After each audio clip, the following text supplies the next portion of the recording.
Bienvenidos y bienvenidas a un nuevo video de Historia en Pantuflas. En esta oportunidad vamos a charlar un poco sobre las nuevas visiones historiográficas acerca de los caudillos rioplatenses que ocurrieron en Argentina luego de la renovación historiográfica de la década del 50.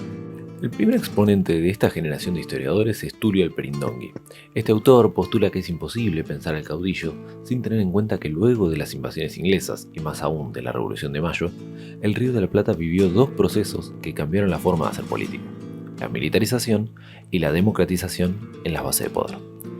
Las milicias locales y la carrera militar tomaron un lugar preponderante en la sociedad criolla. El recurso de la violencia y la participación popular durante la década revolucionaria, de 1810 a 1820, dejó un legado autoritario ligado al poder militar, que a medida que pasaban los años se iba trasladando de la élite criolla urbana a los caudillos y jefes de milicias rurales, muchos de ellos grandes propietarios. Alperindongui retoma así algunas de las hipótesis clásicas que asocian a la anarquía, al vacío institucional, la ruralización del poder y la violencia armada con el caudillismo en el Río de la Plata.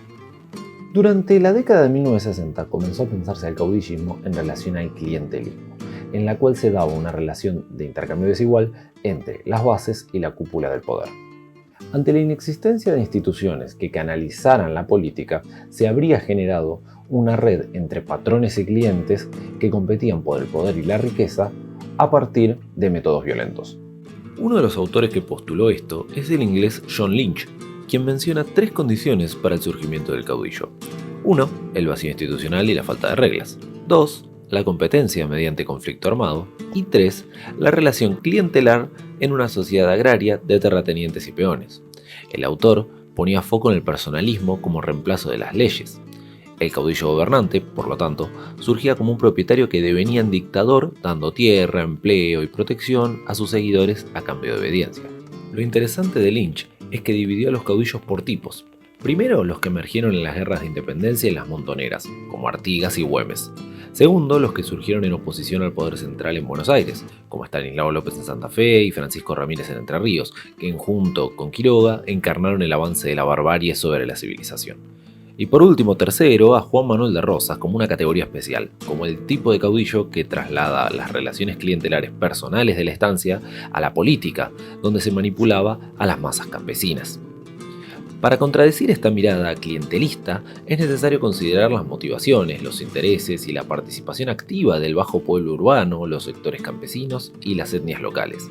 Diversos historiadores demostraron que existieron representaciones subalternas de esos sectores que pusieron en discusión el discurso oficial sobre el caudillismo. Esto demuestra que el poder del caudillo no era absoluto. Además, las investigaciones también descartan la idea de las movilizaciones montoneras como hordas descontroladas. Estos montoneros no eran marginales, sino labradores, artesanos o trabajadores establecidos en la campaña. En muchos casos, estos entraban en conflicto con estancieros y hacendados, lo que demuestra que no siempre las élites rurales podían contenerlos. El poder del caudillo se construía en un diálogo constante entre las élites y los sectores bajos, rurales y urbanos, y aunque el caudillo apareciera como el representante de estos últimos, en los momentos de crisis siempre buscó consolidar el poder del Estado y no neutralizarlo como postularon los autores clásicos. Frente a todo esto, nos parece que es necesario repensar al fenómeno del caudillismo y a la figura del caudillo, ya que tuvo usos y significados muy diferentes y extremos. Mientras que para algunos significaba la anarquía y la barbarie, para otros en realidad contribuyó el caudillo provincial a motorizar principios que serían fundamentales para el establecimiento final del Estado Nacional, y esta variante alejaba al caudillo de la barbarie. Algunos historiadores, para reconstruir el liderazgo de estos personajes, han apuntado al estudio de los discursos, de las festividades populares, de las fiestas cívicas, de la propaganda política, de la vida cotidiana. Y de acuerdo a estas investigaciones, la construcción de estos liderazgos no se dio dentro de un vacío ideológico. Rosas, por ejemplo, reforzó su autoridad mediante la celebración de las fiestas mayas y las fiestas julias, o sea, los aniversarios de las guerras de la independencia, los festejos de las victorias federales, los homenajes a su persona e inclusive a su antecesor federal asesinado, Manuel Dorrego.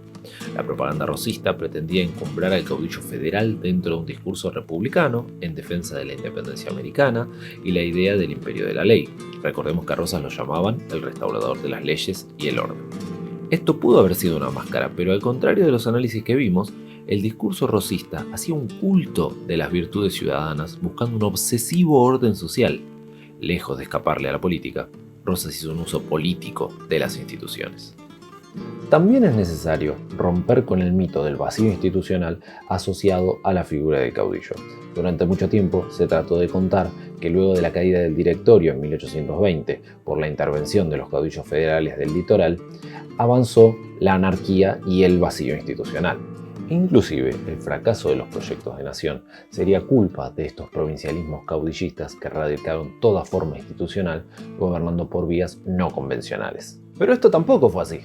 Muchas veces la legitimidad de los caudillos estuvo sustentada en la subsistencia de las instituciones y de las relaciones formales de los estados provinciales posteriores a 1820. Cuando cayó el gobierno central no hubo un vacío de las instituciones. Entre 1820 y 1830 el poder se centró en la provincia como unidad política, algo así como estados provinciales independientes. Las élites locales hicieron un esfuerzo para consolidar las normas más allá de la voluntad de un caudillo o de la tendencia central de Buenos Aires. Y es este contexto de fracaso del proyecto nacional y de autonomías el que convive con el ascenso de los caudillos. Dicho de otra forma, los caudillos no hubiesen podido construir su poder sin la legalidad de las instituciones que se crearon en ese momento. Muchas provincias fueron adoptando distintas instituciones de orden republicano y muchas, de hecho, crearon sus propias constituciones provinciales. Es necesario entonces pensar al caudillismo dentro de este juego entre legalidad, legitimidad y coerción o violencia. Esta última línea de análisis pretende estudiar la práctica política en cada caso en particular. Las elecciones, la competencia por la ideología, los partidos políticos y las facciones provinciales.